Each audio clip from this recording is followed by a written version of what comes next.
Guyane, actualité. Radio Pays, nous sommes en direct depuis le Mercure Royal Amazonia à Cayenne avec le président de Guyane Rassemblement, Rodolphe Alexandre, chef du groupe d'opposition à la CTG. Bonjour. Bonjour, ça va bien, monsieur Samir? Un mot, Rodolphe Alexandre, sur cette conférence qui a eu lieu ce matin sur l'évolution statutaire. Beaucoup de monde présent ici au Mercure. Qu'est-ce qui ressort finalement des débats qui viennent de s'achever? D'abord, je voudrais remercier nos conférenciers, monsieur le sénateur Georges Patient, maître Lingibé, vice-président de la conférence des bâtonniers, et maître Boris Chansit, conférence inédite, conférence totalement indépendante et neutre, où tout un chacun, ils ont apporté la thématique absolue sur l'évolution statutaire, tant sur le plan juridique, législatif, que sur le plan financier et fiscal. Qu'est-ce qui ressort de différent finalement par rapport aux nombreux travaux qui sont effectués au sein de la collectivité ces derniers mois? Eh bien, il en ressort que nous devrons encore travailler.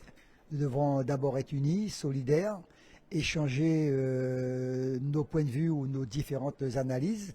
Alors sur la fiscalité, il y a encore un grand vide, bien que Georges Patient ait amené beaucoup de renseignements, notamment sur les recettes, les grandes dotations, la part de l'État au niveau régalien. Il restera maintenant à débattre des transferts de compétences, du corps électoral, des conditions d'acceptabilité sur l'Europe, éventuellement de revoir encore les lois de compétences et le district. Et puis enfin, avec Boris Chansit, on a tracé toute la réalité socio-économique, démographique de ce territoire. C'était surtout un débat pour tout un chacun, pour mettre tout le monde au même niveau, sachant que nous sommes logiques avec nous-mêmes. Après avoir mis en place l'Assemblée unique, on a voulu maintenant rentrer véritablement sur la poursuite des débats pour l'évolution statutaire. Et je rappellerai que la première base que nous avons réalisée, c'est celle justement de l'Assemblée unique qui a été votée en 2010, mise en place en 2015. J'allais oublier, on a eu également Antoine Karam qui a fait un témoignage très fort sur l'évolution historique de tout ce qui touche à l'évolution statutaire. Ces travaux, pourquoi ils ont été finalement faits en dehors de ceux du COPIL? C'est parce que vous n'êtes pas entendu lorsque vous allez dans les COPIL, puisque vous y êtes membre également? Ou est-ce que c'était quelque chose pour éclairer et essayer d'être pris en compte? Oui, enfin, tout à fait. Je préfère la deuxième hypothèse, puisque moi-même, avec Boris Chansit, nous siégeons au COPIL, ainsi que Christian Portos et Paul Tarcy pour le parti. Là, nous avons voulu apporter une contribution neutre, comme je vous le dis. Là, dans une semaine, le COPIL ne va plus tenir ses réunions. Donc, il était opportun que nous commencions déjà à sensibiliser la population et surtout à faire connaître. Le but, c'est pas d'avoir un but de propagande. Le but, c'est un but de sensibiliser. Expliquer l'enjeu, expliquer les difficultés, les contradictions, les contraintes et surtout l'atout de cette évolution statutaire. Donc, nous avons commencé aujourd'hui et surtout, nous avons tenu compte du calendrier très contraint du sénateur Georges Patient et de maître Lingibé. Oui, ça c'est parce que ça a eu lieu donc le samedi matin en même temps finalement que le COPIL. Voilà, Georges Patient est rentré jeudi soir. Maître Lingibé repart mardi pour Paris pour au moins 2 semaines et Georges Patient prend l'avion dimanche. Donc ça faisait un moment qu'on discutait. Est-ce qu'on l'aurait fait le soir? Est-ce qu'on l'aurait fait le vendredi soir? C'était très compliqué, mais nous avons des militants qui ont ce matin participé au niveau du COPIL. Donc c'est pas contradictoire, ni ça se confronte pas. D'ailleurs, le président du COPIL, monsieur Roger Aron, est venu ce matin nous saluer en faisant une intervention au début de la conférence. Un mot justement de Guyane Rassemblement, on a l'impression que c'est un peu le retour de Guyane Rassemblement sur la scène politique et publique, parce que depuis les élections de 2021, on avait moins l'habitude de voir le parti se réunir ou en public.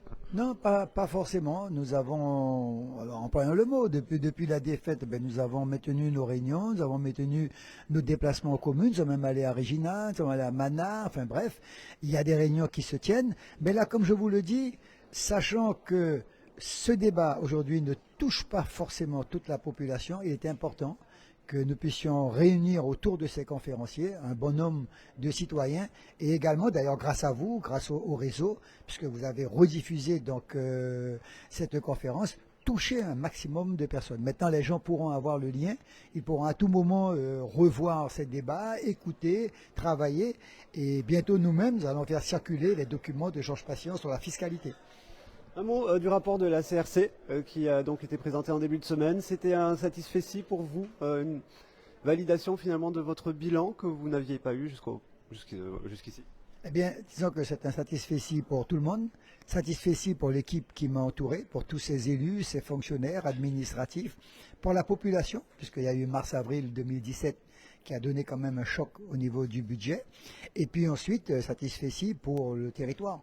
C'est la première fois qu'on voit un rapport de la Chambre régionale dire clairement que nous laissons 47 millions de capacité d'autofinancement à la CTG, que nous avons une trésorerie en excédent, que nous avons résorbé la question du RSA avec les 51 millions qui étranglaient donc la collectivité. Et surtout, nous sommes remontés du déficit du département, moins 90 millions, de l'emprunt toxique également.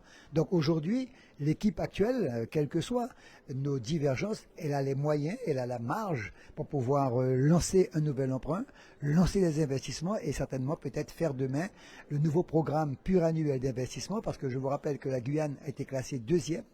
Nous avons lancé 470 millions d'investissements, les lycées, les collèges, les routes, tout ce que vous voulez, les casernes. Et il appartient maintenant à la nouvelle équipe de lancer en 2023, pour 2027, la nouvelle PPI. Donc c'est un bon tableau où j'ai tenu à féliciter surtout mon administration et toute mon équipe qui nous a fait confiance sur les débats que nous avons eus. Parce que je rappelle que nous avons attaqué l'État, DOL, DOL, donc tricherie, mensonge, etc., sur l'emprunt toxique. Ça a duré 2 ans. Après, nous avons trouvé la conciliation pour pouvoir résorber donc les emprunts, indemnités, etc., les annuités ou autres.